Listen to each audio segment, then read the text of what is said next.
السلام عليكم ورحمة الله وبركاته. الحمد لله رب العالمين، والصلاة والسلام على رسوله خاتم النبيين وعلى آله الطيبين وأصحابه الطاهرين والمؤمنين والمسلمين كلهم أجمعين. أما بعد، أعوذ بالله من الشيطان الرجيم. بسم الله الرحمن الرحيم. ما أصاب من مصيبة في الأرض ولا في أنفسكم إلا في كتاب من قبل أن نبرأها إن ذلك على الله يسير. صدق الله العظيم. وقال رسول الله صلى الله عليه وسلم: اللهم لا مانع لما أعطيت ولا معطي لما منعت ولا راد لما قضيت. صدق رسول الله صلى الله عليه وسلم. எல்லா புகழும் அல்லாஹ் ஜல்ல ஷானுஹு தஆலா ஒருவனுக்கு உரித்தாகுக. ஆமீன். அருமை நாயகம் முஹம்மது ரசூலுல்லாஹ் ஸல்லல்லாஹு அலைஹி வஸல்லம் அவர்கள் மீதும் பாக்கியத்திற்குரிய அவருடைய குடும்பத்தார்கள், சஹாபாக்கள், தாபியீன்கள், தபஅ தாபியீன்கள், அக்தாபுகள், அவுலியாக்கள், சுஹதாக்கள், நாதாக்கள், நல்லவர்கள், குறிப்பாக இந்த மஜ்லிஸில் அமர்ந்திருக்கிற நம் அனைவரின் மீதும் அல்லாஹ்வின் நல்லருள் என்றென்றும் நிறைவாக நிலவட்டுமாக. ஆமீன் என்று எல்லாம் வல்ல அல்லாஹ்விடத்தில் பிரார்த்தித்து துவங்குகின்றேன். அல்லாஹ்வின் பேரருளால் சண்டைக்குரிய ஷஅபான் மாதத்தினுடைய 2வது ஜும்மாவில் நாம் எல்லாம் வீற்றிருக்கிறோம். இந்த மாதத்தில் கண்ணியத்திற்குரிய இரவுகளில் ஒரு இரவான பராத் இரவு என்கிற புனித இரவையும் நாம் வரக்கூடிய வாரங்களில் எதிர்நோக்கி காத்திருக்கிறோம்.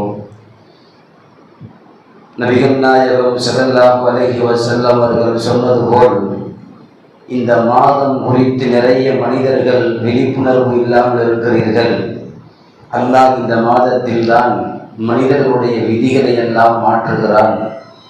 மனிதர்களுடைய ஒரு வருஷத்திற்கு உண்டான விதிகளை மலக்குகளிடத்தில் அல்லாஹ் சரிபார்த்து கொடுக்கிறான் என்றெல்லாம் இந்த உம்மத்திற்கு விதிகள் குறித்திருக்கிற விழிப்புணர்வை நபி ஸல்லல்லாஹு அலைஹி வஸல்லம் இந்த மாதம் குறித்து முன்வைத்தார்கள். நிஸ்பு ஷஅபான் என்று சொல்லுகிற ஷஅபானுடைய 15வது இரவு புனித பராத் இரவு என்றும், அதில் அல்லாஹ்வுடைய கலா கதிர் சரிபார்க்கப்படுகிறது என்றும், சில பேருக்கு அவருடைய நல்லமல்களால் அது மாற்றம் செய்யப்படுகிறது என்பதும் குர்ஆனிலேயும் ஹதீஸிலேயும் அந்த இரவு குறித்திருக்கிற செய்திகள் நமக்கு வந்திருக்கிறது. பொதுவாக கலா கதிர் என்று நாம் நம்பிக்கை கொள்வோம். கலாவும் கதிரும் கிட்டத்தட்ட 2 3 தான். அல்லாஹுவால் இனி பின்னால் நடக்கக்கூடியதை முன்னால் நிர்ணயித்து அதன்படி உலகத்தை தயார்படுத்தி வைத்தல். நாம் புரிய வேண்டும் என்றால் அதுதான். அவன் எழுதி எழுத்தின் மீது எல்லாம் நடக்கும். குர்ஆனுடைய வார்த்தையும் அதுதான். அல்லாஹ் எதை எழுதினானோ, எதை நிர்ணயம் செய்தானோ அதன்படித்தான் அல்லாஹ் இந்த உலகத்தை கட்டமைத்திருக்கிறார். உலகம் என்பது நேற்று திட்டம் போட்டு இன்றைக்கு படைத்து அல்லாஹ் உலகத்தை அமைக்கவில்லை. ஹதீஸுகளிலே நபி ஸல்லல்லாஹு அலைஹி வஸல்லம் சொல்லுகிறார்கள், கத்தபல்லாஹு மகாதிருல் ஹலாயிக் கப்ல அன் யஹ்லுக ஸமாவாதி வல் அர்த்.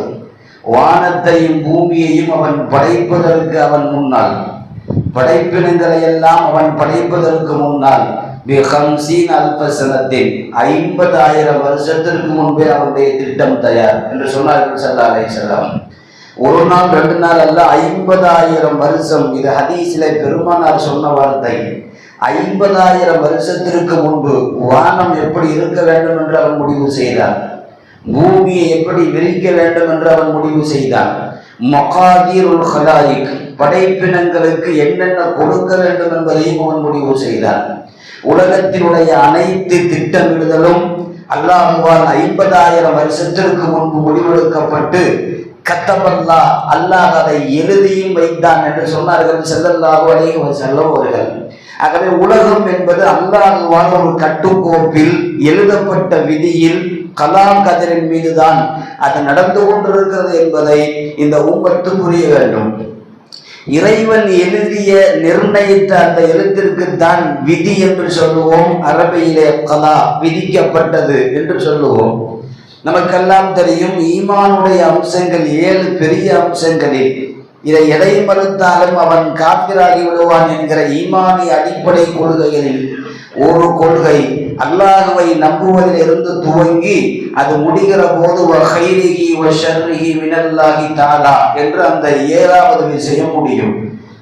நல்லதும் கெட்டதும் அல்லாஹ்வால் நிர்ணயித்தபடி நடக்கிறது என்று சொல்லி நான் ஈமான் கொண்டேன் என்று அதற்கு அர்த்தம். நல்லதாக இருந்தாலும் அவன்தான் எழுதினான், கெட்டதாக இருந்தாலும் அவன்தான் விதித்தான். இது முழுக்க முழுக்க அல்லாஹ்வை பொருந்தி கொண்டேன் என்பதற்கு அல்லாஹ்வை நம்புவதை போல அவனால் எழுதப்பட்ட விதியையும் நம்ப வேண்டும் என்பது இந்த மார்க்கத்தில் அடிப்படை ஈமான் அம்சத்தில் அல்லாஹ் வைத்திருக்கிறார். நமக்கெல்லாம் தெரியும், விதிகளில் சில வடிவத்தை அல்லாஹ் கொடுத்திருக்கிறார். கலா கதிர்களில் சில வடிவங்கள் உண்டு. 3 விஷயத்திலே அந்த கலா கதிர் உறுதி செய்யப்படுகிறது. நான் போன வாரம் பேசினேன், மனிதனுடைய அமல்கள் 4 விதத்திலே உயர்த்தப்படுகிறது என்று. மனிதனுடைய விதிகள் 3 அம்சத்திலே அல்லாஹ் சரிபார்த்து தருகிறான். ஒன்று, இதற்கு முன்னால் வந்த ஹதீஸினுடைய அந்த வார்த்தையின்படி வானத்தையும் பூமியையும் படைப்பதற்கு 50,000 வருஷத்திற்கு முன்பு மனிதனுடைய எல்லா விதிகளும் நிர்ணயம் செய்யப்பட்டது. இது ஒன்று. அந்த ஹதீஸில் எதுவும் படைக்கப்படவில்லை, மலக்குகள் கூட படைக்கப்படவில்லை. அலல் அர்ஷிமா, அவனுடைய அரிசி என்கிற சிம்மாசனம் தண்ணீருக்கு மேல் இருந்தது. வேற உலகத்தில் எந்த படைப்பையும் அல்லாஹ் படைக்கவில்லை என்று அந்த ஹதீஸ் முடியும். அப்போ உலகத்தினுடைய படைப்பினங்களுக்கு 50,000 வருஷத்திற்கு முன்பு அந்த விதியை அல்லாஹ் எழுதி முடித்தான். 2வது விதத்தில் யாருக்கு எந்த விதி எழுதப்பட்டதோ அந்த ஆன்மா தாயினுடைய கர்ப்ப அறைக்கு வருகிற போது நாம் எல்லாம் தெரிந்து வைத்திருப்போம், 120 நாள், சுமார் 4 மாதங்கள். 4வது மாதத்தில் தான் அவனுக்கு ரூஹ் ஊதப்படுகிறது. ரூஹ் ஊதப்படுவதற்கு முன்பு மீண்டும் அவனுடைய விதியை மலக்கு சரிபார்க்க சொல்லி அல்லாஹ்வுடைய உத்தரவு ஹதீஸிலே வருகிறது. அந்த மலக்கு தான் கேட்கிறார், யா அல்லாஹ், இவருடைய அஜலை எவ்வளவு எழுத, ஆயுள் காலம் எவ்வளவு எழுத, இவன் சாப்பிடுவதற்கு ரிஸ்க் எவ்வளவு காலம் விதிக்க, இவனை நற்பாக்கியசாலியாக அல்லது துர்பாக்கியசாலியாக, சொர்க்கவாதியாக அல்லது நரகவாதியாக எதில் எழுத. இது 3வது. 4வது கேட்கிறார்கள், இதை ஆணாக படைக்கட்டுமா அல்லது பெண்ணாக ஊதட்டுமா. இந்த 4ம் கருப்பு அறையில் 4வது மாதத்தில் அது நிர்ணயம் செய்யப்படுகிறது. ஹதீஸிலே நபி ஸல்லல்லாஹு அலைஹி வஸல்லம் சொல்லுகிறார்கள், அந்த விதியை அல்லாஹ் மீண்டும் கர்ப்பத்திலே உறுதி செய்கிறான். இது 2வது. 3வது ஒன்று இருக்கிறது, வருஷம் வருஷம் ஷஅபே பராத் என்று சொல்லுகிற ஷஅபானுடைய 15வது இரவு அந்த ஒரு வருஷத்திற்கு உண்டான விதிகளை மொத்தமாய் அல்லாஹ் மலக்குகளுக்கு சமர்ப்பிக்கிறான். அந்த நேரத்தில் அவன் செய்யக்கூடிய துவா அல்லது அமாலு சாலிகாத் என்று சொல்லுகிற நல்லறங்கள், இவைகளின் மூலம் அந்த விதிகளை அல்லாஹ் மாற்றுகிறான். இது 3 கட்டமாக மனிதர்களுடைய கலாக்கதிர்களை அல்லாஹ் சரிபார்த்து சொல்லுகிறான் என்று ஹதீஸுகளிலே ஆங்காங்கே வருகிறது. நாம் விதிகளை கொண்டு ஈமான் கொள்ளுதல் என்பது மார்க்கத்தில் ஈமானிய அம்சங்களிலே ஒன்று. நபி ஸல்லல்லாஹு அலைஹி வஸல்லம் அவர்கள் சொன்னார்கள், குல் குல்லு மின் இந்தில்லாஹ், உலகத்தில் எது நடந்தாலும் அல்லாஹ்வின் புறத்திலிருந்து என்று நம்பிக்கை கொள்ளுங்கள். எதுவாக இருந்தாலும், கெட்டதாக இருந்தால் பொறுமை காருங்கள், நல்லதாக இருந்தால் அல்லாஹ்விற்கு நன்றி செலுத்துங்கள். எதுவும் அல்லாஹ்வினுடைய விதியிலிருந்து அது மீறுவதில்லை என்று நபி ஸல்லல்லாஹு அலைஹி வஸல்லம் சஹாபாக்களுக்கு ஈமானிய உரத்தை அவ்வப்போது சொல்லிக் கொடுப்பார்கள். குர்ஆனிலே வருகிற வார்த்தை இது, மா அஸாப மின் முஸீபத்தின் ஃபில் அர்த் வலா ஃபி அன்ஃபுஸிக்கும் இல்லா ஃபி கிதாபின் மின் கப்ல் அன் நப்ரஹா. பூமியிலே உங்களுக்கு ஏற்படக்கூடிய எந்த முசீபத்தாக இருந்தாலும் சரி, எந்த நஷ்டமாக இருந்தாலும் சரி, அது அல்லாஹ்வால் அது படைக்கப்படுவதற்கு முன்பே லவ்ஹுல் மஹ்ஃபூல் என்கிற பதிவு புத்தகத்தில் அல்லாஹ் அதை எழுதாமல் விட்டுவிடவில்லை. அவன் நாடினால் நல்லடியார்களுக்கு அந்த கலாவை திருத்தவும் முடியும், மாற்றி அமைக்கவும் முடியும். இன்னதாலிக்கு அலல்லாஹி யஸீர். அப்படி கலா கதரை திருத்துவது அல்லாஹ்விற்கு பெரிய காரியம் அல்ல, அது அவனுக்கு லேசானதுதான் என்று குர்ஆனிலே வருகிற வார்த்தை. அவன் எழுதிய எழுத்தை எப்படியும் மாற்றுவதற்கு அவனுக்கு சக்தி இருக்கிறது. அவன் விதித்த விதியை அதை மாற்றுவதற்கும் வரம்பை மீறுவதற்கும் அவனுக்கு சக்தி இருக்கிறது. குர்ஆனில் எந்த நஷ்டமாக இருந்தாலும், எந்த முசீபத்தாக இருந்தாலும், அல்லாஹ் உங்களை படைப்பதற்கு முன்பே அதை பதிவு புத்தகத்தில் எழுதி முடித்து விட்டான், அதை நீங்கள் நம்பிக்கை கொள்ளுங்கள் என்று குர்ஆனிலே அல்லாஹ் சொல்லுகிறான். எல்லாமே விதி என்று வந்தால் சில நேரங்களிலே விதியை யோசித்து புரிந்து கொள்ள முடியாது. குர்ஆனில் நிறைய கேள்விகளுக்கு விடை நமக்கு தெரியாது. நபி ஸல்லல்லாஹு அலைஹி வஸல்லம் சொல்லியும் கொடுக்கவில்லை, அப்படியே நம்ப வேண்டும். ரூஹ் என்ன என்று கேட்கிறார்கள், உடலிலே இருக்கிற ரூஹ் எப்படி, அது குறித்து சொல்லுங்கள் என்று வருகிற போது யஸ்அலூனக குலிர் ரூஹ், நபியே ரூஹ் சம்பந்தமாக கேட்கிறார்கள், அவர்களுக்கு நீங்கள் சொல்லுங்கள் அம்ரி ரப்பி, அது அல்லாஹ்வின் புறத்தில் இருக்கக்கூடிய விஷயம், அது உங்களுக்கு சொன்னால் புரியாது. உங்களுடைய அறிவுக்குள்ளே அதை நீங்கள் கட்டுக்கோப்பாக யோசிக்க முடியாது. ரூஹ் குறித்து யாரும் சிந்திக்க முடியாது. இல்லை நான் புரிஞ்சுக்குவேன் நீங்க சொல்லுங்க என்று யாரும் கேட்கவும் முடியாது. அல்லாஹ் நமக்கு வழங்கி இருக்கிற அறிவு என்பது அவ்வளவே. கியாமத்து நாள் குறித்து நீங்கள் சொல்லுங்கள், அது எப்ப வரும் என்று ஹதீஸிலே வருகிறது. நிறைய இடங்களிலே குர்ஆனிலேயும் அல்லாஹ் சொல்லுகிறார், எப்போது கியாமத்து வரும் அவர்களுக்கும் நீங்கள் சொல்லுங்கள். இது அவர்களுக்கு தேவையில்லாத கேள்வி. கியாமத்தை சொன்னால் அவர்களுக்கு புரியாது. அடையாளங்கள் வேண்டுமானால் நீங்கள் சொல்லி காட்டுங்கள், அது இந்த தேதியில் இப்போதுதான் வரும் என்று அவர்களால் கணிக்க முடியாது. குர்ஆனிலேயும் ஹதீஸிலேயும் அல்லாஹ் சில விஷயத்தை சொன்னால் புரியாது என்று சொல்லுகிறார். அதே விஷயத்தில் தான் விதி குறித்து கேட்கிற போது எல்லாமே விதி என்று சொன்னார், நல்லதும் கெட்டதும் விதி என்று சொன்னார், சொர்க்கமும் நரகமும் அவன் ஏற்கனவே முடிவு செய்து விட்டான், பிறகு நாம் ஏன் தொழ வேண்டும், நாம் ஏன் நோன்பு வைக்க வேண்டும், ஏன் பள்ளிக்குள்ளே உட்கார்ந்து அல்லாஹ் என்று கத்த வேண்டும் என்று கேட்டால் அது நமக்கு புரியாது. அல்லாஹ்வுடைய விதியை நம்பிக்கொண்டு நீங்கள் அமல் செய்து கொண்டு போங்கள், அது நரகமோ சொர்க்கமோ அவன் முடிவெடுப்பான். இதுதான் பதில். விதியை நம்பிக்கை கொள்ள வேண்டுமே தவிர விதி குறித்து நீங்கள் ஆராய்ச்சி செய்யுங்கள் என்று குர்ஆனிலேயும் வரவில்லை, ஹதீஸ்களிலேயும் வரவில்லை. நான் அல்லாஹ்வை நம்புவேன், அல்லாஹ்வை பார்த்ததில்லை, அல்லாஹ் கற்பனைக்குள்ளே வரமாட்டான், நம்ப வேண்டும். மலக்குகளும் அப்படித்தான், அவர்களுடைய உருவம் நமக்கு தெரியாது, எப்படி இருப்பார்கள் யாரும் பார்த்ததும் இல்லை, நம்ப வேண்டும்.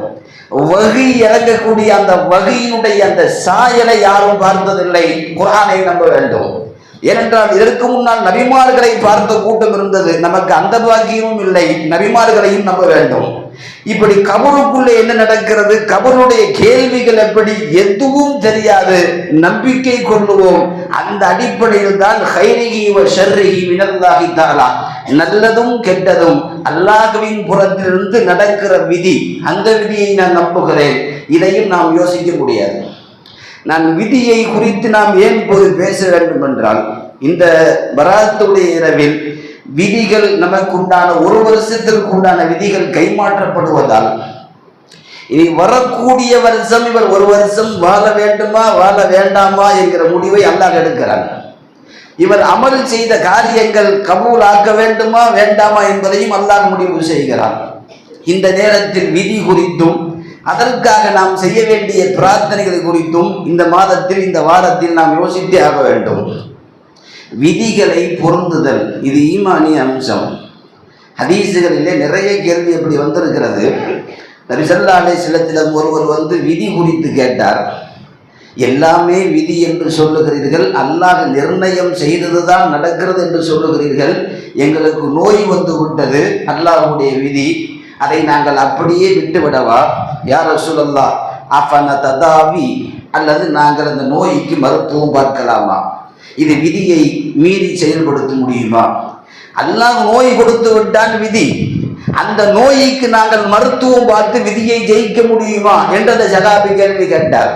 நபி ஸல்லல்லாஹு அலைஹி வஸல்லம் அவர்கள் அந்த வார்த்தை மிக அழகாக சொன்னார்கள். ததாஉ ஃபஇன்னல்லாஹ லம் யல்உ தாஅன் இல்லா வதஅலஹு தவாஅன். உலகத்தில் எல்லா நோய்க்கும் அல்லாஹ் மருந்து வைத்து விட்டான், ஒரே ஒரு நோய்க்கு மட்டும் அவன் மருந்து வைக்கவில்லை. அதுதான் ஹரம் என்று சொல்லுகிற வயோதிகம். உலகத்தில் என்னடை அடித்தாலும் அது வயோதிகத்தை மாற்ற முடியாது. உள் உறுப்புகளை மீண்டும் புத்துணர்வோடு செயல்படுத்த வைக்க முடியாது. நரைமுடிகளுக்கு வேண்டுமானால் நீங்கள் கருப்பு பெயிண்ட் அடித்துக் கொள்ளலாமே தவிர உங்கள் வாலிபத்தை அது மீண்டும் கொண்டு வர முடியாது. உலகத்தில் மருந்தில்லாத நோய் அது வயோதிகம். அல்லாஹ் அதற்கு மருந்து வைக்கவில்லை என்று சொல்லிவிட்டு கேட்ட சகாபிக்கு மட்டுமல்ல எல்லோருக்கும் பதிகிறவாறு ஒரு வார்த்தை சொன்னார்கள். அல்லாஹ் கொடுத்திருக்கிற நோய் விதி என்றால் மருத்துவம் பார்ப்பதும் விதிதான். அந்த மருத்துவம் அவருக்கு பொய்க்க வேண்டுமா அல்லது ஜெயிக்க வேண்டுமா என்று அவன் எழுதிய விதி முடிவு செய்யும் என்று சொன்னார்கள் ஸல்லல்லாஹு அலைஹி வஸல்லம். நிறைய பேருக்கு மருத்துவம் ஒரே மருத்துவர் தான் பார்க்கிறார், 10 பேர் செத்து போகிறான், 20 பேர் பிழைக்கிறான். ஒரே மருத்துவம், ஒரே மருத்துவமனை, ஒரு டாக்டர். ஆனால் அந்த விதியினுடைய விளையாட்டு என்ன தெரியுமா? சில பேருக்கு மருத்துவம் கை கொடுக்கும், அது அல்லாஹ்வுடைய எழுத்து. அது சில பேருக்கு மருத்துவமனையிலேயே ரூபு போக வேண்டும், அதுவும் அல்லாஹ்வுடைய எழுத்து. ஆகவே நீங்கள் விதியை நீங்கள் புரிந்து கொள்ள வேண்டாம், புரிந்து கொள்வதற்கும் உங்களுக்கு முடியாது. மருத்துவம் பாருங்கள், மருத்துவமும் கூட அல்லாஹ்வுடைய விதி என்று சொன்னார்கள் ஸல்லல்லாஹு அலைஹி வஸல்லம். பொதுவாக மனிதனுடைய அறிவு எல்லாவற்றையும் நாங்கள் யோசித்துத்தான் முடிவெடுப்போம் என்றால் ஈமானிய 7 அம்சத்தையும் நாம் யோசித்து முடிவெடுக்க முடியாது. நம்பிக்கை கொள்ள வேண்டும், அவ்வளவுதான். அல்லாஹ்வுடைய விதியையும் எழுத்தையும் பொருந்துவோம். இது ஒரு வார்த்தையிலே கடந்து போய்விட வேண்டும். அலி ரலியல்லாஹுவிடம் ஒருவர் வந்து சொன்னார். நிறைய இடங்களில் விதி குறித்து நிறைய சர்ச்சைகளும் கூட வந்திருக்கிறது. பொதுவாகவே நபி ஸல்லல்லாஹு அலைஹி வஸல்லம் இந்த தக்தீர் விதி சம்பந்தமாக கேள்வி கேட்டாவே கோவப்படுவாங்க. ஏன்னா உனக்கு கேள்வியே புரியாது, என்ன சொன்னாலும் அது விளங்க முடியாது. ஈமான் கொண்டேன்னு நடந்து போயிடணும், அதை விலக்கி சொல்லணும்னு சொல்லக்கூடாது. நபி ஸல்லல்லாஹு அலைஹி வஸல்லம் விதி குறித்து யாராவது பேசினாலோ அல்லது விவாதம் செய்தாலோ பெருமானார் கோவப்பட்டு இருக்கிறார்கள். அலி ரலியல்லாஹு வந்து ஒருத்தர் கேட்டார், இல்லை எல்லாமே விதின்னு சொல்கிறீங்க, எல்லாமே அதை எழுதினபடி தான் நடக்குதுன்னு சொல்கிறீங்க. நான் ஒரு பிரயாணம் போகிறேன், நடந்து போகிறேன், அது விதி, நடக்கிறேன். போகிற பாதையில் 2 பாதை பிரிகிறது, 2 பாதையில் ஒரு பாதையில் நான் போகிறேன். போகிற போதே நான் நினைக்கிறேன் இந்த பாதையில் போவது தானே அல்லாஹ்வுடைய விதி. மீண்டும் அந்த பாதையிலிருந்து வெளியில வந்து 2வது பாதையை தேர்வு செய்து நான் நடக்க ஆரம்பிக்கிறேன். அவர் கேட்டார், இப்போது அல்லாஹ்வின் விதியிலிருந்து நான் மாறிவிட்டேனா என்று அலி ரலியல்லாஹுவிடம் கேட்டார். அலி ரலியல்லாஹு சிரித்து கொண்டே பதில் சொன்னார்கள், உன்னை அந்த விதியில இருந்து அடுத்த ரூட்டின் பக்கம் திருப்பி விட்டதே அந்த விதிதான் என்று சொன்னார்கள் ஹஜ்ரத் அலி ரலியல்லாஹு தஆலா அன்ஹு. முதல் பாதையிலே போவதும் அவன் விதிதான், 2வது பாதைக்கு நீ மாறியதும் அதுவும் அல்லாஹ்வுடைய விதிதான் என்று நீ எந்த பக்கம் போனாலும் அவன் எழுத்துக்குள் தான் நீங்கள் சுற்றி கொண்டிருக்க முடியும் என்பதை ஹஜ்ரத் அலி ரலியல்லாஹு தஆலா அவர்கள் வந்தவர்களுக்கு சொல்லுவார்கள். பொதுவாக அல்லாஹ்வுடைய திட்டமிடல் எந்த காலத்திலையும் பொய்க்காது. இதுதான் விதி, அவன் எழுதிய எழுத்து. வேண்டுமென்றால் நம்முடைய பிரார்த்தனைகளில், நல்லமல்களில், பிறர் செய்கிற துவாவில், தர்மங்களில், தானங்களில், இதுவெல்லாம் சில விதிகளை அல்லாஹ் அவன் நினைத்தால் மாற்றுவான். ஆனால் விதியை நான் ஜெயித்து விட்டேன் என்று யாரும் சொல்லிவிட முடியாது. அவன் திட்டமிட்டது மட்டும்தான் உலகத்திலே நடக்கும். அலி ரலியல்லாஹு அன்ஹு ஒரு அழகான வார்த்தை சொல்வார்கள், ஒரு அருமையான வார்த்தை. நான் எப்போதெல்லாம் என்னுடைய காரியம் உடைக்கப்படுகிறதோ, என்னுடைய முடிவுகள் மாற்றப்படுகிறதோ, அரஃப்துல்லாஹ ஃபி ஃபஸ்ஹில் அஸாயிம், என்னுடைய முடிவுகள் எப்போதெல்லாம் அதை நான் அழுத்தி திருத்தி வேறு விதமாக மாற்றுகிறேனோ அப்பையெல்லாம் அல்லாஹ்வின் விதியை நான் அல்லாஹ்வை அறிந்து கொள்ளுகிறேன், அல்லாஹ்வுடைய எழுத்தை நான் புரிந்து கொள்கிறேன் என்று சொல்லுவார்கள் அலி ரலியல்லாஹு தஆலா அன்ஹு. எல்லாமே நம்ம நினைச்சபடி நடக்குதுன்னா ஏன் ரயில்வே டிக்கெட்டை போட்டு கேன்சல் பண்ணுறான்? அவர் தான் போட்டிருப்பார் 16ஆம் தேதி நான் அந்த ஊருக்கு போகணுண்டு, 16ஆம் தேதி அவரே கேன்சல் பண்ணுவார். நான் போகலை, டிக்கெட் கேன்சல் பண்ணிடுங்க. ஏன்? அவன் எழுதிய எழுத்து நாம் நினைப்பதை போலவெல்லாம் அது மாறாது. நாம் என்ன சாப்பிட வேண்டும், என்ன உடுத்த வேண்டும், எதை பேச வேண்டும், எப்படி வாழ வேண்டும், எல்லாம் எங்கு அடக்கமாகப்பட வேண்டும் என்பது குறித்தும் கூட அல்லாஹ் அனைத்தையும் எழுதி முடித்தவன் அவன். இதுதான் விதி. நான் இது இப்படித்தான் செய்வேன், இந்த ஒரு வாரம் நான் இதைத்தான் சாப்பிடுவேன், இந்த ஒரு வாரம் இவங்களை எல்லாம் நான் பார்க்க மாட்டேன், இந்த ஒரு வாரம் இந்த ஊரில் மட்டும்தான் இருப்பேன் என்றெல்லாம் நீங்கள் உங்கள் வாழ்க்கையில் ஒரு வாரத்திற்கு உண்டான ஒரு பட்ஜெட்டை போட்டாவே நிறைய நீங்கள் அழிச்சு திருத்த வேண்டியிருக்கும். காலையில் இதைத்தான் சாப்பிடுவேங்கிறப்பவே அங்கே அதை முதல்ல அழிக்கிற மாதிரி இருக்கும். ஏன்னா அல்லாஹ்வுடைய முடிவு வேறு விதமாக இருக்கலாம். அரப்துல்லாஹவே பஸ்கிலாசாயின், எங்கையெல்லாம் என்னுடைய முடிவுகள் மாற்றப்படுகிறதோ உடைக்கப்படுகிறதோ அங்கு என் ரப்பினுடைய விதியை அறிந்து கொள்கிறேன் என்று ஹஜ்ரத் அலி ரலியல்லாஹு தஆலா அவர்கள் சொல்லுவார்கள். விதி என்பது நம்பிக்கை கொள்வது மட்டும்தான், அதை புரிந்து கொள்ள வேண்டும் என்பதற்கு அவசியம் இல்லை. நபி ஸல்லல்லாஹு அலைஹி வஸல்லம் சின்ன சின்ன பிள்ளைகளை எல்லாம் கூப்பிட்டு விதி குறித்து எப்படி ஆழமாக சொல்லித் தருகிறார்கள், நம்பிக்கை கொள்ள வைக்கிறார்கள் என்று நிறைய ஹதீஸ் இருக்கிறது. ஹதீஸ்ல யா குலாம், என்னுடைய சிறிய பையனே என்றதற்கு அர்த்தம். இந்த யா குலாம் அப்படிங்கிற வார்த்தை ஹதீஸ்ல சின்ன குழந்தைகளுக்கு பேசிய வார்த்தைகள் ஹதீஸுகள் நிறைய இருக்கிறது. ஒரு ஹதீஸ் இப்படியும் இருக்கிறது. இப்னு அப்பாஸ் ரலியல்லாஹு அன்ஹு ஒரு 7-8 வயசு இருக்கும், ஒட்டகத்திலே வைத்து கொண்டு நபி ஸல்லல்லாஹு அலைஹி வஸல்லம் டபுள்ஸ்ல போறாங்க. பெருமானாரோடு டபுள்ஸ்ல போன சகாபாக்கள்ல இவர் ஒருத்தர். உட்கார்ந்து கொண்டு நபி ஸல்லல்லாஹு அலைஹி வஸல்லம் முன்னாடி இப்னு அப்பாஸ் ரலியல்லாஹு அன்ஹு வைத்து கொண்டு ஒட்டகத்தை ஓட்டி கொண்டிருக்கிற போது கூப்பிட்டு சொல்லுகிறார்கள், யா குலாம், ஏ சின்ன பையனே. என்ன சொன்னார்கள்? ஃபஇதா சஅல்த ஃபஸ்அலுல்லாஹ், நீ எதை கேட்கறதா இருந்தாலும் ஃபர்ஸ்ட் அல்லாஹ்ட்ட கேளு. ரசூல்கிட்ட கேட்குறேன், சஹாபாக்கள்கிட்ட கேட்குறேன், அத்தா அம்மாட்ட கேட்குறேன், எல்லாவற்றையும் விட முதலில் அல்லாஹ்வை தேர்வு செய். எதை கேட்குறதா இருந்தாலும் அல்லாஹ்ட்ட கேளு. ஃபஇதஸ்தஅனது ஃபஸ்தஈனு பில்லாஹ், அல்லது உதவி தேடுவதாக இருந்தாலும் அல்லாஹ்விடத்திலே உதவி தேடு. ஏன் தெரியுமா? இங்கே தான் விதியை சொல்லி கொடுக்குறாங்க நபி ஸல்லல்லாஹு அலைஹி வஸல்லம் சின்ன பையனுக்கு. வஅலம், நீ நன்றாக புரிந்து கொள்ள வேண்டும், அன்னல் உம்மத லவஜ்தமஅத் அலா ஐயன்ஃபஉக பிஷையின் லா யன்ஃபஉக இல்லா பிஷையின், இந்த உலகமே சேர்ந்து உனக்கு ஏதாவது ஒன்றை கொடுக்க வேண்டும் என்று அவர்கள் ஒன்று சேர்ந்தாலும் அவன் எழுதாமல் உனக்கு கொடுக்க முடியாது. உலகமே சேர்ந்து உனக்கு ஏதாவது ஒரு நோவினை தர வேண்டும் என்று உலகம் சேருகிறது, ஒட்டுமொத்த மக்கள் சேருகிறார்கள், நீ தனித்து நிற்கிறாய். அவன் எழுத்தில் இல்லாமல் அவர்கள் யாரும் மீது கை வைத்து கொடுக்க முடியாது. எந்த நலவையும் அவன் இல்லாமல் கொடுக்க முடியாது, எந்த நோவினைகளையும் அவன் எழுதாமல் உனக்கு கொடுக்க முடியாது என்று சொல்லிவிட்டு கத்தபஹுல்லாஹு லக, உனக்கு அல்லாஹ் எழுதியிருந்தால் மட்டுமே அது கிடைக்கும்.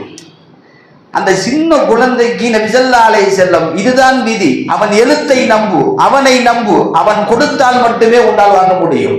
இத்தனை பேர் வந்து விட்டார்கள், எனக்கு கொடுத்து விடுவார்கள் என்று நினைக்காதே, அவன் நாடாமல் அந்த பொருள் உனக்கு வந்து சேராது என்கிற விதியின் எழுத்தை, அல்லாஹ் மீது வைக்க வேண்டிய நம்பிக்கையை அந்த குழந்தைக்கு ஆழமாக நபி ஸல்லல்லாஹு அலைஹி வஸல்லம் கற்றுக் கொடுத்தார்கள். ஹதீஸுகளை எடுத்து பாருங்கள், எங்கெல்லாம் விதி குறித்து பெருமானார் பேசியிருக்கிறார்களோ அந்த விதிக்கெல்லாம் அதிகமான விவரங்களை சொன்னவர்கள் இப்னு அப்பாஸ் ரலியல்லாஹு தஆலா அன்ஹு அவர்கள். அந்த உள்ளத்திலே விதி குறித்திருக்கிற நம்பிக்கை, அந்த விதியினுடைய குழப்பம் இல்லாமல் அல்லாஹ்வை நம்ப வேண்டும் என்கிற ஆன்மீக சிந்தனையை அந்த சின்ன குழந்தைக்கு நபி ஸல்லல்லாஹு அலைஹி வஸல்லம் சொல்லிக் கொடுத்தார்கள்.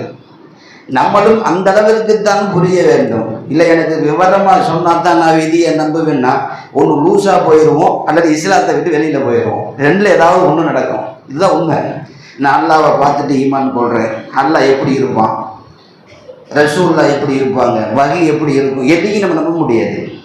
கபூர் கூட நமக்கு நம் முன்னால் தான் மையத்தை அடக்குகிறோம், உள்ளுக்குள்ள என்ன நடக்குது தெரியல. எப்படி கபருக்குள்ளே உலகம் உள்ள ஒரே நேரத்திலே லட்சக்கணக்கான பேர் அடக்கம் செய்கிறார்கள், ஆயிரக்கணக்கான பேர் அடக்கம் செய்கிறார்கள், 2 மடங்கு எப்படி எல்லா கபருக்குள்ளேயும் போய் கேள்வி கணக்கு வாங்குவார்? புரியாது. இதுவெல்லாம் நம்பிக்கையினுடைய உள்ளார்ந்த உணர்வு. அதை நாம் நம்ப வேண்டுமே தவிர அதை புரியவே முடியாது. நபி ஸல்லல்லாஹு அலைஹி வஸல்லம் எப்பையெல்லாம் உங்களுக்கு குழப்பம் வருகிறதோ, எப்ப எல்லாம் உங்களுக்கு இது போன்ற விதிகளை குறித்திருக்கிற சர்ச்சைகள் வருகிறதோ அங்கெல்லாம் இந்த துவாவை சொல்லி கொடுத்தாங்க ஸல்லல்லாஹு அலைஹி வஸல்லம். ரதீனா பில்லாஹி ரப்பன் வ பி இஸ்லாமி தீனன் வ பி முஹம்மதின் ஸல்லல்லாஹு அலைஹி வஸல்லம் நபிய்ய வ ரசூலா. சாப்டர் முடிஞ்சு. அல்லாஹ்வை நான் பொருந்தி கொண்டேன், இஸ்லாத்தை மார்க்கமாக எடுத்துக்கொண்டேன், தூதர் நபி ஸல்லல்லாஹு அலைஹி வஸல்லத்தை நபியாக நான் ஏற்றிருக்கிறேன். அவ்வளவுதான். சஹாபாக்கள் புரிந்து வைத்திருந்தார்கள். ரசூலுல்லாஹ்வுக்கு ஏதாவது ஒரு கோபம் வந்துருச்சுன்னு சொன்னா, எடக்கு முடக்க ஏதாவது கேள்வி கேட்க தெரியாம யாராவது கேள்வி கேட்டுட்டாங்கன்னு சொன்னா, சஹாபாக்கள் குறித்து நபி ஸல்லல்லாஹு அலைஹி வஸல்லம் கோபமாக பார்த்தாலே உமர் ரலியல்லாஹு அன்ஹு ஓத ஆரம்பித்து வருவார்கள். ரதீனா பில்லாஹி ரப்பன் வ பில் இஸ்லாமி தீனன் நபி முஹம்மதின் ஸல்லல்லாஹு அலைஹி வஸல்லம் நபிய்ய வ ரசூலா. பெருமானார் இதை கேட்டோன்னே சிரிச்சிருவாங்க. ஏன்னா இது ஈமானுடைய ஒரு வார்த்தை. அல்லாஹ்வை நம்பிவிட்டேன், எல்லாம் உள்ள வந்துடும். அதுக்கடுத்து நம்ம எந்த சர்ச்சையும் பண்ண தேவையில்லை. நான் எதற்கு சொல்ல வருகிறேன், அல்லாஹ்வுடைய எழுத்து எந்த காலத்திலேயும் அது பொய்க்காது என்பது ஒவ்வொரு முஸ்லீம்களுக்குண்டான உள்ளுணர்வு இருக்க வேண்டும். இந்த விதியை நம்புனாவே போதும், அவனால தான் எனக்கு இது வந்துச்சு, எனக்கு இவன் இல்லாமல் இருந்திருந்தா எனக்கு நான் இதை ஜெயிச்சிருப்பேன், இந்த இப்படி இருந்திருந்தா நான் அப்படி செஞ்சிருப்பேன். இந்த தற்கொலை செய்து கொள்வது, அடுத்தவரை குற்றம் சாட்டுவது, தனக்குத்தானாக புலம்பிக் கொள்வது, இதுவெல்லாம் எதுவுமே நடக்காது. அல்லாஹ் விதிச்சது நடந்திருக்கு, அல்ஹம்துலில்லாஹ். விதியை பொருந்தியவனுக்கு எல்லாம் நன்மைதான். இது ஒன்றுதான் நமக்கு ஈமானிய பாடம். விதியை நம்புதல், பொருந்துதல். இந்த புலம்புறது நிறைய பேர் இருக்கு. செஞ்சிருவான், செஞ்சு முடிச்சுட்டு அடுத்த புலம்புல யாராவது ஒருத்தர் மேலே தள்ளி விடணும். இவர் தான் செஞ்சிருப்பார், மனைவியை காரணம் சொல்லுவார், இவன் முகம் தான் காரணம். பிள்ளைகளை சொல்லுவார், இவன் தான் காரணம். ஃப்ரெண்டுகளை சொல்லுவார், இவன் தான் இப்படி சொன்னான், அதனால தான் செஞ்சேன். சில பேர் தன்னையும் கொஞ்சம் அப்படி பேசிக்கிறாங்க, என் புத்தியை நான் கடன் கொடுத்துட்டேன் பாரு, இவர் தான் செஞ்சிருப்பார். எல்லாம் செஞ்சு முடிச்சுட்டு ஏதாவது ஒன்று சொல்லுவார். அல்லாஹ்வுடைய விதியை நம்பியவனுக்கு இந்த புலம்பல் வராது. ரசூலுல்லாஹ் எந்த காலத்திலையும் புலம்புனதில்லை தெரியுமா? புலம்பல் நம்ம புலம்புறோம் இல்லையா? ஏதாவது செஞ்சு முடிச்சுட்டு என்ன ஒன்றுமே வருமானம் இல்லை, அப்படி இருக்குது இப்படி இருக்குது, கடை வச்சு ஒன்றும் இல்லை, இந்த இடத்துல வச்சிருக்க கூடாது, ஏதாவது ஒன்று புலம்பிக்கிட்டே இருக்கும் இல்லையா? பெருமானார் வாழ்க்கையில் ஒரு தடவை கூட புலம்புனதே கிடையாது. ஏன் புலம்பல் இல்லை? அல்லாஹ்வின் விதியை பெருமானார் அவ்வளவு பொருந்தினார்கள். அவன் எழுதியது மட்டும் நடக்கும், அதுதான் நடந்திருக்கிறது. புலம்பல் எப்போது வரும்? விதியை நம்பாதவனுக்கு வரும். நபி ஸல்லல்லாஹு அலைஹி வஸல்லம் ஒவ்வொருவரையும் இந்த துஆவை கேட்கவும் சொன்னார்கள், பெருமானார் கேட்டும் இருக்கிறார்கள்.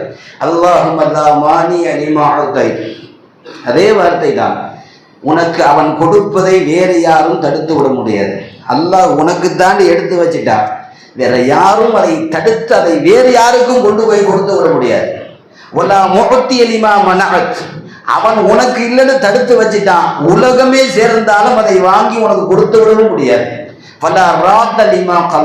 அல்லாஹ் எழுதிய விதியை அவன் அனுமதி இல்லாமல் வேறு எதுவும் மாற்றார். இது துஆவிலே பெருமானார் 5 நேர தொழுகையில் ஒரு வேளையில் கூட இதை ஓதாமல் விட மாட்டார்கள். ஏதாவது ஒரு வேளையில ஓதிடுவாங்க.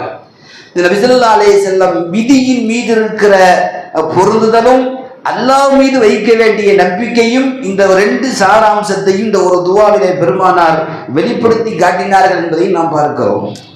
விதியை நம்புதல் என்பது ஈமான். விதி குறித்திருக்கிற சர்ச்சைகள் என்பது அது ஈமானி அடிப்படையிலே அவர்களை மிகப்பெரிய குழப்பத்தை ஏற்படுத்தி விடும். நபி ஸல்லல்லாஹு அலைஹி வஸல்லம் விதி குறித்து பேசினால் பெருமானாருக்கு கோபம் வந்துடும். உங்களுக்கு புரியாததான் ஏன் பேசுறீங்க அப்படின்னு சொல்லிட்டு, பிஹாதா உமிர்து, இந்த விதி குறித்து பேசுறதுக்கு தான் அல்லாஹ் அவங்களை படைச்சு அனுப்பிச்சு வச்சானா? இதுக்கு முன்னாடி உள்ளவங்கெல்லாம் இப்படி விதி குறித்து பேசித்தான் அழிந்து போனார்கள், நீங்களும் அழிய வேண்டுமா? நான் சொல்வதை மட்டும் நம்புங்கள் என்று நபி ஸல்லல்லாஹு அலைஹி வஸல்லம் சஹாபாக்களை கண்டித்திருக்கிறார்கள். அந்த விஷயத்தை விட சொல்லி இருக்கிறார் என்பதெல்லாம் ஹதீஸில் வந்திருக்கிறது. நீங்கள் உண்மையான மூமீனாக இருக்க வேண்டுமா? நபி ஸல்லல்லாஹு அலைஹி வஸல்லம் கேட்டார்கள், நீங்க உண்மையான மூமீனா இருக்க வேண்டுமா, அதுக்கு என்ன செய்யணும் தெரியுமா அப்படின்னு கேட்டாங்க நபி ஸல்லல்லாஹு அலைஹி வஸல்லம். அந்த பெரிய சபையில் உமர் ரலியல்லாஹு தஆலா அன்ஹு எந்திரிச்சு சொன்னாங்க, எனக்கு சில செய்திகள் சொல்ல தெரியும், அதை சொல்லட்டுமா அப்படின்னு கேட்டாங்க ஸல்லல்லாஹு அலைஹி வஸல்லம். உண்மையான மூமீனாக இருக்க வேண்டும் என்றால் 3 செய்தி சொன்னார்கள் உமர் ரலியல்லாஹு அன்ஹு. நஹ்மதுல்லாஹ ஃபிர் ரஹா, அல்லாஹ் எங்களுக்கு மகிழ்ச்சி கொடுக்கிற போது அல்லாஹ்வை நாங்கள் புகழ்வோம். வ நஸ்ஃபிர் அலல் பலா, தீங்கு தருகிற போது, கஷ்டம் தருகிற போது அந்த கஷ்டத்தின் மீது நாங்கள் பொறுமை காப்போம். அல்லாஹ் விதித்த கலா கதிரை நம்பிக்கை கொள்வோம், ஆராய மாட்டோம். இந்த மூன்றையும் உமர் ரலியல்லாஹு சொல்லி முடித்தவுடன் பெருமானார் ஸல்லல்லாஹு அலைஹி வஸல்லம் சந்தோஷத்திலே மிகுதியிலே சொன்னார்கள், அன்தும் முஃமினூன் ஹக்கா, நீங்கள் தான் உண்மையான முஃமின், நீங்கள் தான் உண்மையான முஃமின். அல்லாஹ் சந்தோஷம் தருகிற போது புகழக்கூடிய நாவும், துன்பம் தருகிற போது அதை பொறுத்து கொள்ளுகிற கல்வும், அல்லாஹ்வுடைய விதி எதுவாக இருந்தாலும் அது குறித்து ஆராயாமல் நம்பிக்கை கொள்ளுகிற கல்வும், இந்த மூன்றும் இருந்தால் அவன் உண்மையான மோமின் என்பதற்கு இது போதும் என்றார்கள் நபிகள் நாயகம் ஸல்லல்லாஹு அலைஹி வஸல்லம். ஆகவே விதி என்பது அல்லாஹ்வால் எழுதப்பட்டதை நம்பிக்கை கொள்ளுகிறேன். நல்லது நடந்தால் அல்ஹம்துலில்லாஹ், கெட்டது நடந்தால் அதன் மீது பொறுமை, இன்னா லில்லாஹ், இவைகள் குறித்து தான் ஒரு முஸ்லிம் இருக்க வேண்டும். குர்ஆனில் நிறைய இடங்களில் நாம் புரிவதற்கு மட்டும் நான் சில விஷயங்களை சொல்லிக் கொண்டு நகர்கிறேன். அல்லாஹ் ஒரு வசனத்தில் சொல்லுவான், வல்லாஹு காலிபு அலா அம்ரிஹி, அல்லாஹ் அவன் எழுத்தில், அவன் எழுதிய விஷயத்தில் அவன் மட்டுமே ஜெயிப்பான், வேற யாரும் ஜெயிக்க முடியாது. உலகமெல்லாம் உட்கார்ந்து நீங்க திட்டம் போட்டாலும் அல்லாஹ் எழுதிய எழுத்திலிருந்து ஒன்றை கூட நீங்க மாற்றி நடத்திட முடியாது. குர்ஆன் அல்லாஹ் சொல்றான், வலாக்கின் அக்ஸரன் நாஸி லா யஅலமூன், அல்லாஹ் தான் ஜெயிப்பான், அவன் விதி தான் ஜெயிக்கும். ஆனால் நிறைய பேருக்கு அது தெரிய மாட்டேங்குது. விதியை மதியால் வெல்லலாம், எதுலையும் வெல்ல முடியாது. சொல்லிக்கிற வேண்டியதுதான், அப்படி செய்யலாம், இப்படி செய்யலாம், அப்படி செஞ்சிருந்தா அப்படி போயிருக்கலாம், ஒன்றும் இல்லை, லாம் மீம் கேஸ் தான். அப்படி செய்யலாம் அப்படின்னு சொல்லிக்கிறலாம், செஞ்சிருக்காங்களா? செய்ய முடியாது. அல்லாஹ் காலிபு அலா அம்ரிஹி, அவன் விஷயத்தில், அவன் காரியத்தில், அவன் எழுத்து மட்டுமே ஜெயிக்கும், ஜெயித்திருக்கிறது. உலகத்தில் எதுவும் ஜெயிக்க முடியாது. இது குர்ஆனில் அல்லாஹ் வலிமையாக சொல்லுகிற வார்த்தை. அலி ரலியல்லாஹு தஆலா அன்ஹு உங்களுக்கு தெரியும், பெரிய அறிவாளி. ஒருவனை பார்த்தாலே பாதி விஷயத்தை அப்படியே கணித்து விடுவார்கள். அலி ரலியல்லாஹுடைய ஆட்சி கூஃபாவிலே நடக்கிறது, ஈராக்கில். அலி ரலியல்லாஹு தஆலாவை கொல்லுவதற்கு கூட்டம் போடுகிறார்கள். இப்னு முல்ஜிம் ஒருத்தவனை தான் கடைசியை தேர்வு செய்கிறாங்க. அவன் தான் அலி ரலியல்லாஹுவை கொல்ல வேண்டும். கடைசியில் அவர், ஏன்னா அலி ரலியல்லாஹுவை நெருங்க முடியாது, அவர் வீரர், அறிவாளி, பார்த்தவுடன் கண்டுபிடித்து விடுவார். எப்படி போய் அவர்கிட்ட நின்று சண்டை போட்டு ஜெயிக்கிறது, அல்லது எப்படி போய் அவரை தாக்குறது, பலவிதமான யோசனைகள். கடைசியாக இப்னு முல்ஜிம் அவனும் சுற்றி சுற்றி வர்றான், கொல்ல முடியல. கடைசியா எப்படியா இருந்தாலும் தொழுக வைக்கிறதுக்கு அலி ரலியல்லாஹு பள்ளிக்கு தானே வந்தாகணும் அப்படின்னு சொல்லிட்டு ரொம்ப நேரமாக நின்றுட்டே இருந்தான். நைட்டு ஃபுல்லாக நின்றுட்டே இருந்தான். எப்போ வந்தாலும், ஏன்னா திடீர்னு தகச்சிட்டு வருவாங்க, 2 மணிக்கு வருவாங்க, இரவு தொழுகைக்கு வருவாங்க அலி ரலியல்லாஹு. அப்போ போட்டு தள்ளிடலான்ட்டு ரொம்ப நேரம் நின்றுட்டு இருந்தவன். பொதுவாக தூக்கம் என்பது எல்லோருக்கும் உண்டு. படுத்து தூங்கிட்டான் பள்ளிவாசல்லையே. அலி ரலியல்லாஹு ஃபஜ்ர் தொழுகைக்கு முன்னாடி வர்றாங்க, பள்ளியில் யாருமே இல்லை. படுத்திருக்கிற இப்னு முல்ஜிம் அவங்க தான் எழுப்பி விடுறாங்க, தம்பி என்ன இங்கே படுத்திருக்கு, எந்திரி அப்படின்ட்டு. அவன் தான் எழுந்திருக்கிறான். தூக்க கலப்பிலே பார்க்கிறான். அலி ரலியல்லாஹு அன்ஹு தொழுகைக்காக வேண்டி தயார் கொண்டிருக்கிறார்கள். கடைசியாக ஒரு வழியாக அவன் முழித்து பார்த்து இவர்தான் அலி என்பதை சுதாரித்து கொண்டு கடைசியாக தான் வெட்டுகிறான். அந்த பள்ளியில் தான் அலி ரலியல்லாஹு அன்ஹு வெட்டப்படுகிறார்கள். நான் யோசிக்கிறோம், அல்லாஹ் எழுதியது அங்கு நடந்துதான் தீரும். அது எவ்வளவு பெரிய அறிவாளியாக இருந்தாலும் உலகத்தில் அலி ரலியல்லாஹு விட ஒரு பெரிய அறிவுக்கு யாரையும் உதாரணம் சொல்ல முடியாது, சொல்லவும் கூடாது. என பெருமானார் வாயால் அறிவுக்கு மிகுந்த ஒரு உதாரணமாக அலி ரலியல்லாஹுவை பெருமானார் சொல்லி இருக்கிறார்கள். அப்படிப்பட்ட ஒரு அறிவாளியால் கூட ஒரு விதியை மாற்ற முடியாது, அது இவர்தான் என்று சொல்லிவிடவும் முடியாது. அவன்தான் குத்தினான், கொத்துவதற்கு அலி ரலியல்லாஹு தான் எழுப்பியும் விட்டார்கள் என்பதுதான் வரலாற்றினுடைய வரிகள். நான் ஏன் சொல்ல வருகிறேன், இவனால் தான் அது தாக்கப்பட வேண்டும் என்று அவன் எழுதிய எழுத்தாக இருந்தால் அது நடந்துதான் தீரும். குர்ஆனிலே நிறைய விஷயங்களை அல்லாஹ் நமக்கு பாடம் நடத்துகிறான். ஏன்னா நீ விதியை நம்பிட்டு நகர்ந்துரு, ஆராய்ச்சி செய்யாத. யூசுப் அலைஹிஸ்ஸலாம் கனவு பார்க்கிறார்கள். கனவு குறித்து தந்தையிடம் யாக்கூப் அலைஹிஸ்ஸலாமிடம் சொல்லுகிற போது அவர் சொல்லுகிறார், யூசுப் அலைஹிஸ்ஸலாமுடைய அத்தியாயத்துல ஃபர்ஸ்ட் வருது, லா தக்ஸுஸ் ருய்யாக்க அலா இஹ்வதிக, உன் கனவு குறித்து உன்னுடைய சகோதரனிடத்தில் நீ சொல்ல வேணாம், நீ பார்த்த கனவு குறித்து சொல்ல வேணாம், இந்த கனவுனால உனக்கு ஆபத்து இருக்கு அப்படின்னு அவர் சொல்றாரு. கனவு குறித்தும் யூசுப் வாய் திறக்கவில்லை. ஆனால் அல்லாஹ் எழுதிய விதி நடந்ததா நடக்கலையா? இதை சொன்னால் யூசுஃபை கொலை செய்வார்கள் அல்லது வேறு ஏதாவது திட்டம் போடுவார்கள் என்று யாக்கூப் அலைஹிஸ்ஸலாத்துக்கு தெரியும்.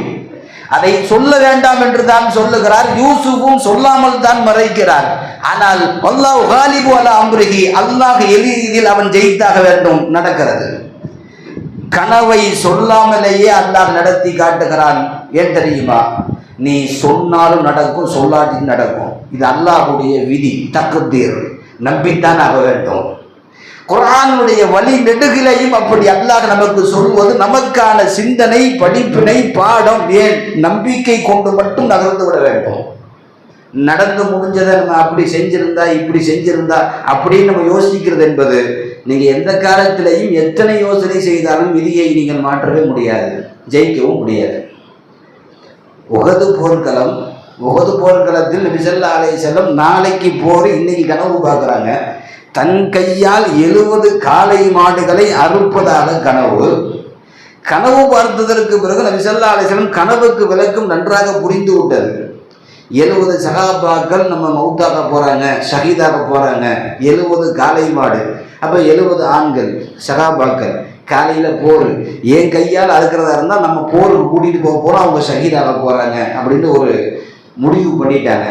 சொன்னாங்க, நம்ம மதீனாவை விட்டு வெளியில போக வேணாம், நம்ம மதீனாவுக்குள்ளே இருந்து போர் செய்யலாம், உள்ளே வருகிற போது நாம் மறைந்திருந்து தாக்கலாம் என்றெல்லாம் சொன்ன போது சஹாபாக்கள் ஒத்துக்கவே இல்லை. அதாவது எப்பயுமே ஆமன்னாவை செல்லம்னா என்று சொல்லுகிற சஹாபாக்கள் திரும்ப திரும்ப சொல்றாங்க, யார சொல்லலாம், பத்ரில் ஜெயிச்சிட்டோம், பத்ரிலே பிரம்மாண்டமான வெற்றி, உஹதிலேயும் வெற்றி, கவலைப்படாதீர்கள், வாருங்கள் பார்க்கலாம் என்று எல்லோரும் சொல்லுகிற போது பெருமானார் ஒன்றும் செய்ய முடியவில்லை. என்னென்னமோ சொல்லி தடுத்து பார்க்கிறார்கள். அந்த விதி நடந்துதானே ஆக வேண்டும். விதியும் நடந்தது. 70 பேர் சஹாபாக்கள் மௌத்தானார்கள். சொல்லியே கூட்டி கொண்டு போனார்கள். 70 பேர் யார் என்று தெரியவில்லை, ஷஹீதாகி விடுவார்கள் என்று நான் பயப்படுகிறேன்.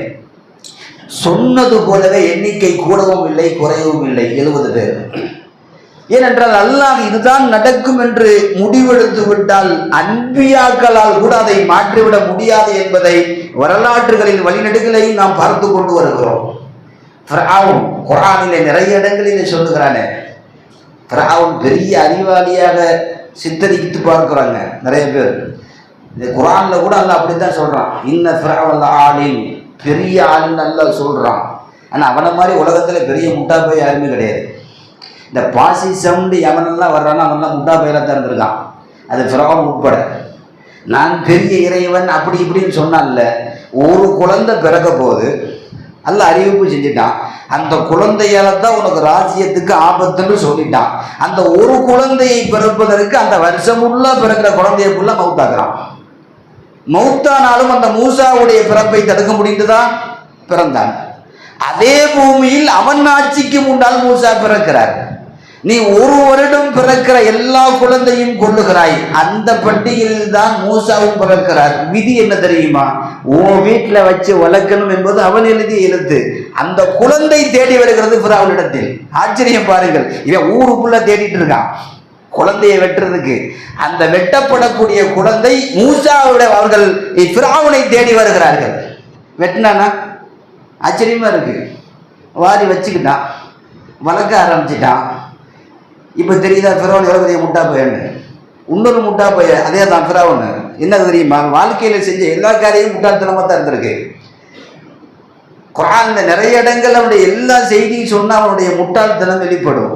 கடைசியா மூசா அலைஹிஸ்ஸலாம் போதும், இவன்கிட்ட போராடி என்னது செய்யறது, வாங்க எகிப்தை விட்டு வெளியில போயிடலாம் அப்படின்ட்டு 6 லட்சம் பேர்த்தையும் இழுத்துக்கிட்டு வெளியில போயிட்டாங்க.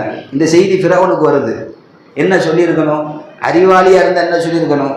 இவ்வளவு நாள் கிடந்த மூசாவுடைய முசீபத்து இதோட முடிஞ்சிச்சு, போய் தொலைஞ்சானுவோ, நம்ம நிம்மதியே இருக்கலாம் அப்படின்னு சொல்லியிருக்கணும்ல. அதனங்க அறிவாளித்தனம். பக்கத்து வீட்டுக்காரே ரொம்ப காலமாக நோவினை பண்ணிக்கிட்டே இருக்கிறான். ஒரு 10 வருஷம் கழிச்சு அவர் வேற வீட்டுக்கு போறாரு. இவர் காதுக்கு செய்தி வந்தால் என்ன தெரியும்? அல்ஹம்துலில்லாஹ் முசீபத்து முடிஞ்சிச்சு. இவனும் அவனை தேடிக்கிட்டே போய் பக்கத்து வீட்டில் குடியிருப்பானா? இல்லை, அவன் எந்த வீட்டில் வாடகை தரானோ அதே வீட்டு பக்கத்து வீட்டில் பார்த்து இவனும் சேர்ந்து இருக்க மாட்டாமல்ல. ஃபிரௌன் அதை தான் செஞ்சான். மூசா போய்கிட்டு இருக்கிறான்னு செய்தி வந்த உடனே எல்லாம் எடுவா அப்படின்னு சொல்லி துரத்திட்டு போறான். ஏன் துரத்திட்டு போறான்? குர்ஆன்ல அவன் துரத்தவில்லை. குர்ஆன்ல வருகிற வார்த்தை ஜன்னாத்தி வ உயூன், அவருடைய வீடுகளிலிருந்தும் தோட்டங்களிலிருந்தும் அவர்களை நாம் தான் வெளியிலே கொண்டு வந்தோம். அவனை வெளியில கொண்டு வந்து தான் இங்க அவனுக்கு ஒரு துவா ஓதி முடிச்சிடணுங்கிறதுக்கு நம்ம கொண்டு வந்தோம் அல்லாஹ் சொல்றான். விதி என்பது அல்லாஹ்வால் எழுதப்பட்டது. அதை நம்ம போறான் விட்டுருவோம் அப்படின்னு சொல்லி இவனால இங்க இருக்க முடியாது. அவர்களை நாம் கொண்டு வந்து சேர்த்தோம். இது குர்ஆன்ல சொல்லுகிற வார்த்தை. நான் ஏன் சொல்ல வருகிறேன்? விதி என்பது அல்லாஹ்வால் நிர்ணயம் செய்த ஒவ்வொன்றும் நடந்துதான் ஆகும். அதை நாம் துஆக்களை கொண்டு தட்ட முடியும், மாற்ற முடியும். தர்மங்களை கொண்டு நாம் மாற்ற முடியும். பெற்றோர்கள் செய்கிற துஆவை கொண்டு நாம் மாற்றிக்கொள்ள முடியும். பிறருக்கு உதவி செய்வதன் மூலம் அவர்கள் மனம் ஒப்பி துவா செய்கிறார்களே, அந்த சிர்ரியத்தான ரகசியமான துவாவை கொண்டு துவா அந்த விதிகளை மாற்றிக்கொள்ள முடியும். உறவுகளை அனுசரித்து கொண்டு வாழ்பவனுக்கு விதியை அல்லாஹ் மாற்றி கொடுப்பான், வாழ்நாளை கூட்டுவான் என்றெல்லாம் ஹதீஸ் இருக்கிறார்கள். இந்த விதியை மாற்றுவதில் மிக முக்கியமான ஒன்று துவா. அதனால நபி ஸல்லல்லாஹு அலைஹி வஸல்லம் துஆவை அதிகமா செய்ய சொன்னாங்க. அல்லாஹும்ம ஜஹதில் பலாயி வ தரக்கி ஷக்காயி வ சூஇல் கதாயி வ ஷமாத்தத்தில் அஹதா. அருமையான துஆ. யா அல்லாஹ், நாங்கள் ஆபத்தை விட்டு நாங்கள் உன்னிடத்தில் பாதுகாப்பு தேடுகிறோம். பலா முசீபத்தை வ தரக்கி ஷக்கா, மூதேவித்தனத்தை விட்டு, பரக்கத் இல்லாமல் மூதேவித்தனத்தை விட்டு யா அல்லாஹ் உன்னிடத்தில் நாங்கள் பாதுகாப்பு தேடுகிறோம். வ சூஇல் கதா, கெட்ட கதாவினுடைய முடிவுகளை விட்டு நாங்கள் பாதுகாப்பு தேடுகிறோம். வ ஷமாத்தத்தில் அஹதா, எதிரிகள் எல்லாம் எங்களை பார்த்து சிரிக்கிற கேவலமாக நாங்கள் இருப்பதில்லை, அந்த நிலைமை விட்டு பாதுகாப்பு தேடுகிறோம். இந்த 4 வரி துஆவில் நீங்கள் திரும்ப திரும்ப பார்த்தாலும் ஜஹதில் பலா வ சூஇல் கலா, கலா கதிர் குறித்து நபி ஸல்லல்லாஹு அலைஹி வஸல்லம் துஆ கேட்க சொன்னார்கள். அத்துவா ரத்துல் பலா, நீங்கள் செய்கிற துஆ அந்த கலா கதிரை திருப்பி விடுகிறது, உங்களுடைய முடிவுகளை கூட மாற்றி தருகிறது என்றெல்லாம் நபி ஸல்லல்லாஹு அலைஹி வஸல்லம் துஆ குறித்து சொல்லியிருக்கிறார்கள். அதே போலத்தான் சதக்கா, அடுத்தவர்களுக்கு செய்கிற எந்த சதக்காவாக இருந்தாலும் அது உங்களுக்கு விதிகளை மாற்றி தருகிறது. இவர் மௌத்தாக வேண்டும் அல்லது விபத்தாக வேண்டும் என்று சொல்லி அல்லாஹ் முடிவு அப்போதும் வாய்ப்பு தருவானாம். தஃசீரில் வருகிறது, இவன் விபத்தாக போகிறான், ஒரு வாய்ப்பு தருவதற்கு யாராவது ஒருவர் தெரியாதவர் கை நீட்டி வந்து நிற்பார். அவர் ஏதாவது ஒரு தர்மத்தை கையிலே கொடுக்கிறார், அல்லாஹ் அந்த விபத்தை தடுப்பதற்கு உத்தரவு கொடுப்பான். உங்களிடத்திலே வந்து கை நீட்டி வந்து நிற்கிற எந்த ஒரு ஏழையாக இருந்தாலும் அது உங்களுடைய விதியை மாற்றுவதற்கு என்று சொன்னார்கள் ஸல்லல்லாஹு அலைஹி வஸல்லம்.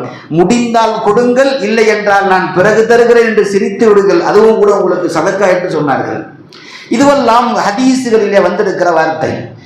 சதக்கா சிர்ருன் துத்ஃபியு கதப ரப்பி, ரகசியமாக செய்கிற சதக்கா ரப்பின் கோபத்தை தணிக்கிறது. வசிலத்துர் ரஹிமி யஸீது ஃபில் உம்ரி, உறவுகளை சேர்ந்து வாழ்வதன் மூலம் உங்களுடைய ஆயுள் கூட்டப்படுகிறது என்று சொன்னார்கள் ஸல்லல்லாஹு அலைஹி வஸல்லம். ஆகவே விதிகள் என்பது நாம் புரிந்து கொள்ள முடியாது, ஆனால் உணர்ந்து கொள்ள முடியும். அந்த விதிகளை மாற்றுவதற்குண்டான அமல்கள் என்பது நாம் செய்கிற துஆக்களில் உண்டு, தர்மங்களில் உண்டு, உறவுகளை பேணுவதில் உண்டு, பெற்றோர்களோடு சேர்ந்து செய்கிற துஆக்களில் உண்டு, பிறர் நமக்கு செய்கிற துஆக்களிலே உண்டு. இதுவெல்லாம் நமக்குண்டான கலா கதிரையை கூட அல்லாஹ் மாற்றி தருவான். அதிலே ஒன்றுதான் பராத் என்கிற இந்த இரவு வரக்கூடிய வியாழக்கிழமை மகரிபுக்கு பிறகு வலமை போல் 3 யாசீன்கள் ஓதப்படும். 3 யாசீன்களும் ஒன்று பலா முசீபத்துகள் நீங்குவதற்கும், ரிஸ்கினுடைய விசாலத்திற்கும், ஆயுள் அதிகப்படுத்துவதற்கும் என்று 3 யாசீன்கள் ஓதப்படும். அதே போல அன்றைய இஷாவுடைய தொழுகை நம்முடைய பள்ளியில் 9 மணிக்கு நடைபெறும். இதுவெல்லாம் ஏன் சொல்ல வருகிறேன் என்றால், நீங்கள் உங்களுடைய குடும்பத்திலே சொல்ல வேண்டும், அவர்கள் வீடுகளில் அமல் செய்வார்கள். எல்லாம் வல்ல இறைவன் வரக்கூடிய பராத் இரவை கண்ணியத்தோடு எதிர்நோக்கவும், அதிலே பெருமானார் ஸல்லல்லாஹு அலைஹி வஸல்லம் எந்தெந்த அமல்களை எல்லாம் செய்தார்களோ, செய்ய சொன்னார்களோ, அதையெல்லாம் நம் வாழ்க்கையில் முழுமையாக செய்வதற்கும் உண்டான நல்ல பாக்கியத்தை அல்லாஹ் நம் எல்லோருக்கும் தருவானாக. அல்லாஹ்வுடைய விதியை பொருந்தி வாழ்கிற மேன்மக்களாய் அல்லாஹ் நம் எல்லோரையும் ஆக்குவானாக. ஆமீன். வாஹிரு தஅவானா அல்ஹம்துலில்லாஹி ரப்பில் ஆலமீன்.